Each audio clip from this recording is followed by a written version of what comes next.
Welcome to Sweet Life Beat Life. We hope this video helps.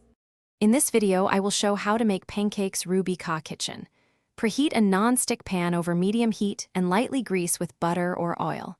Combine flour, baking powder, sugar, salt, and whisk in milk and egg until just combined. Let batter rest for a few minutes while you warm the pan.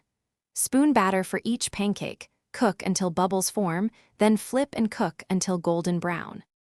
Use room temperature milk and egg to help batter mix smoothly and avoid overmixing, which makes pancakes tough. For fluffier pancakes, let batter rest 10 minutes to let baking powder activate and air bubbles form.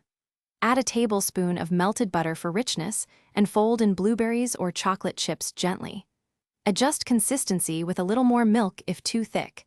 Aim for pourable but not runny batter for perfect. Control heat carefully when cooking pancakes to avoid burning outside while leaving inside uncooked. Heat should be medium to medium-low, and you can test with a drop of batter to see how quickly it bubbles. Flip pancakes only once when edges look set and bubbles burst frequently. Flipping too soon deflates them. Keep cooked pancakes warm in a low oven while finishing the batch and serve immediately with butter and syrup. Thanks for watching. Consider subscribing if we helped you.